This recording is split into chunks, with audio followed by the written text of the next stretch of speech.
Board exam में किसी question का आंसर याद नहीं था और हमने उसका आंसर अपने से मिला जुला कर बना बना कर लिख दिया है, तो क्या उसका नंबर मिलेगा, उसका मार्क्स मिलेगा या नहीं मिलेगा? क्योंकि ऐसा होता ही होता है कि स्टूडेंट के सामने कोई ना कोई क्वेश्चन ऐसा आ ही जाता है कि जिसका आंसर उसे याद नहीं है और उसका आंसर देना भी है, कंपलसरी भी है। तो ऐसे केस में बच्चे के सामने कोई विकल्प नहीं होता, तो जहां तक उससे पॉसिबल होता है उसका आंसर अपने मन से बनाकर मिला जुला करके लिखने का प्रयास करता है और लिख डालता है। लेकिन लिख तो देता है, पर ये टेंशन फिर भी एग्जाम के बाद भी बना रहता है दिमाग में कि भाई लिख के तो हम आ गए हैं, लेकिन क्या इसका नंबर मिलेगा? तो ये बात मैं स्पष्ट बताने वाला हूं इस वीडियो में, ताकि आप ये समझ सकें कि आपने जो लिखा, जो अपने से बनाकर लिखते हैं, उसका क्या होता है, कॉपी चेकिंग में उसका नंबर मिलता है कि नहीं मिलता है। देखिए, ये बात डिपेंड करती है दो बातों पर। पहली बात तो ये कि आपने जो लिखा, आंसर याद नहीं था, आपने जो लिखा वो आपका लिखा हुआ आंसर सही आंसर के कितना करीब है, कितना रिलेटेड है। जैसे अगर क्वेश्चन में पूछा गया कुछ और आपने आंसर दिया बिल्कुल उसके उलट, यानी जिससे जिन दोनों चीज़ों का आपस में कोई रिलेशन नहीं, एक दूसरे से रिलेटेबल नहीं है, तो उस केस में उसका नंबर मिलने के चांसेस कम हो जाते हैं। लेकिन अगर क्वेश्चन जो पूछा गया आपने, ठीक है, टू द पॉइंट आंसर नहीं लिखा, जो पूछा गया आपने सेम टू सेम आंसर नहीं लिखा, लेकिन उस टॉपिक से जुड़ा हुआ कोई और चीज़ आपने एक्सप्लेन किया है, डिस्क्राइब किया है, तो आपके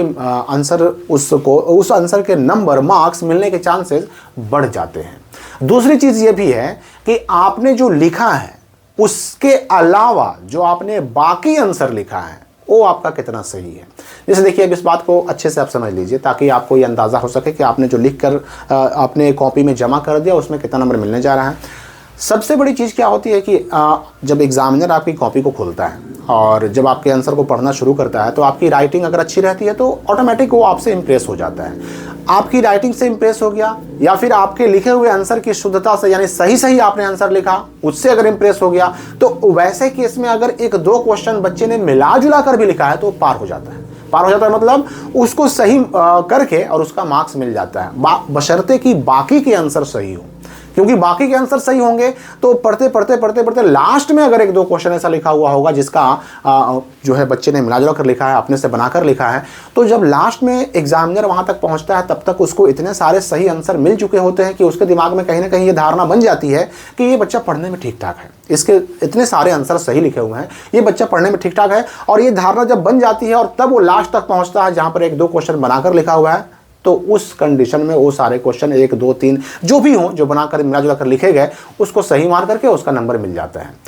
लेकिन अगर मान लेते हैं किसी बच्चे ने अपने पूरे की पूरी कॉपी में सारे के सारे क्वेश्चन का आंसर अगर यही किया है, मतलब उसने हर एक क्वेश्चन के आंसर में मिला जुला कर लिखने का ही प्रयास किया है, अपने से बना बना कर लिखने का ही प्रयास किया है, तो उस केस में मामला गड़बड़ हो जाता है। क्योंकि सारे के सारे क्वेश्चन जब आपके बिल्कुल टू द पॉइंट नहीं रहेंगे, टॉपिक से अलग रहेंगे, तो वैसे केस में आपको नंबर मिलने के चांसेस कम हो जाते हैं। तो यहाँ पर डिपेंड करता है कि आपका जो कॉपी जिस एग्जामिनर के पास पहुंचा, वो एग्जामिनर आपसे कितना इंप्रेस हो पाया है, आपकी राइटिंग से और आपके बाकी के आंसर से कितना इंप्रेस हो पाया है। यहाँ पर एक बात भी दिमाग में रखिएगा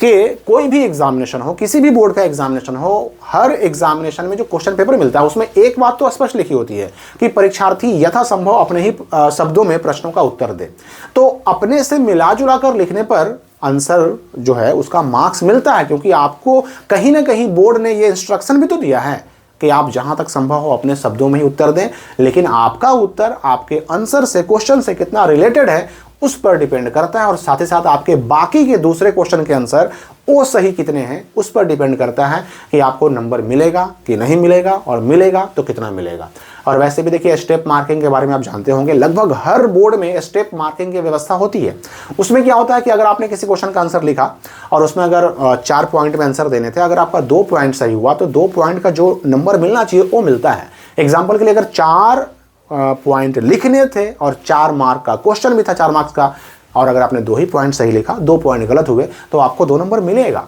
अगर 1 ही पॉइंट सही हुआ तो 1 नंबर मिलेगा, अगर 3 पॉइंट सही हुए तो 3 नंबर मिलेगा। ये स्टेप मार्किंग होता है, उसमें हर एक सही स्टेप के लिए मार्क्स मिलता है। मैथ में भी ये स्टेप मार्किंग लागू होता है, और बच्चे को मैथ में भी अगर उसने किसी क्वेश्चन का सॉल्यूशन कोशिश किया बनाने का, लेकिन उसका जो है सॉल्यूशन आगे बढ़ते बढ़ते बढ़ते कैलकुलेशन में कहीं पर गड़बड़ हो गई, फिर उसका आंसर नहीं आया, लेकिन जहां तक सही था